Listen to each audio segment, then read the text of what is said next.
Est-ce que vous êtes inspiré de la stratégie du Maroc pour vaincre le Portugal? Un, deux.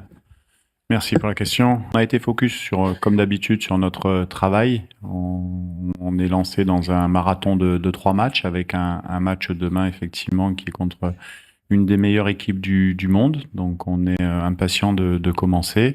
Bien sûr qu'on connaît bien cette équipe. On respecte beaucoup le Portugal. C'est une des meilleures équipes du monde avec de grands joueurs.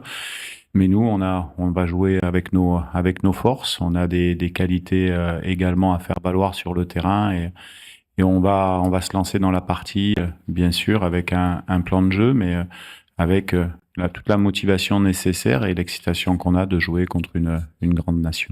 Well, dans le football, rien n'est joué d'avance. C'est sûr il y a un favori et un challenger demain. Nous, on sera les challengers, mais on aime bien avoir cette position. Maintenant, on fait une rentrée dans la compétition qui est contre une des meilleures équipes du monde, donc on n'a pas de pression particulière. C'est un des matchs sur les 3 qu'on a à jouer. Nous, notre objectif, c'est d'avoir 3 ou 4 points pour passer le tour d'après. Donc, on va jouer cette partie avec la même intensité qu'on jouera la Colombie et l'Ouzbékistan. Coach, le gentleman qui est au 4e rang avec le polo blanc, merci.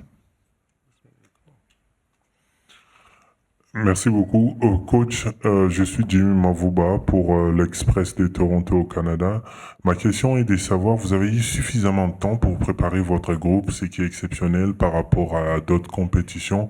Est-ce que vous pensez que votre groupe est maintenant prêt à entrer dans cette compétition, surtout que la République démocratique du Congo joue cette compétition après 52 ans? Comment se comportent les joueurs? Dans quel état d'esprit vont-ils aborder ces matchs?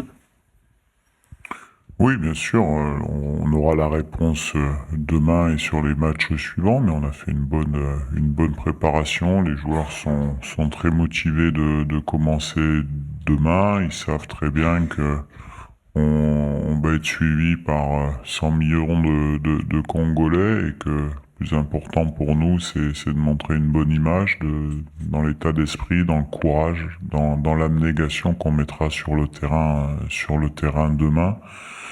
Voilà, mais oui, on a eu assez de temps et c'est bien pour un sélectionneur de temps en temps d'avoir du temps. On l'avait eu sur les dernières CAN. Enfin, la CAN en Côte d'Ivoire, on avait été en demi-finale. Donc c'est toujours bien, on peut mieux travailler. Bonjour coach, Victor Missistrano pour RFI. Vous l'avez dit, énormément d'attentes, tout un pays qui va vous suivre, ça fait 52 ans qu'ils attendent ça. Comment est-ce que mentalement on se prépare pour un événement d'une telle ampleur? Comment, quels mots on peut donner à ces joueurs pour pas qu'ils passent à côté de cet événement? Bah c'est surtout de se dire que si on est ici, c'est le travail de 4 ans avec le même groupe, avec le même staff. Donc c'est déjà une première récompense d'être ici, à la fois pour nous, mais aussi pour tous les Congolais, les enfants, les personnes qui ont attendu ça depuis beaucoup de temps, de vibrer aux couleurs congolaises pendant la Coupe du Monde, on le sait. Mais il faut absolument se remettre d'autres objectifs, et ces objectifs c'est d'aller en 16e de finale. Donc on rentre dans cette compétition avec une stratégie sur les 3 matchs. 5e rang, le monsieur en bleu. Bonjour coach, John Matanda, représentant de la RTNC. Il y a eu beaucoup de secousses avant que vous ne puissiez venir, autour des supporters, autour des joueurs. Est-ce que vous pensez que ça a aussi joué à la psychologie des joueurs? Je sais pas si ça a joué. En tout cas, on a été très touchés et très triste que certains et la majorité de nos supporters du pays qui nous ont suivis partout dans cette phase de qualification. On est très très suivi quand on se déplace à l'extérieur, et forcément qu'on est peiné que peut-être certains ne puissent pas voyager.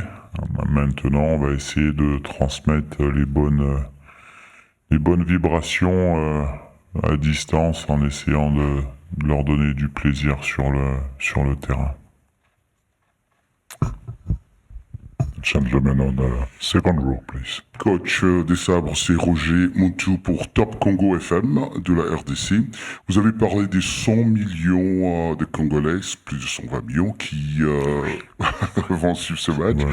Félicitations d'abord d'être arrivé juste là où vous êtes en ce moment.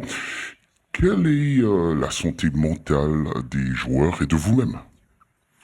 Nous, mentalement, on est très frais, et on est très excités de commencer cette compétition. Les joueurs sont extrêmement motivés. Donc de ce côté-là, ça va, c'est la force de mon groupe, c'est-à-dire que il n'y a pas d'appréhension, de ces gros événements. On l'a montré sur les matchs de barrage où en élimination directe, on est capable de bien gérer les situations. C'est la force des Congolais. On est fiers, et on attend que ça commence en respectant bien sûr humblement tous nos adversaires, parce qu'on va jouer une très très belle équipe du Portugal. Mais on va essayer, nous, de jouer notre football. Gentlemen on the third row, please.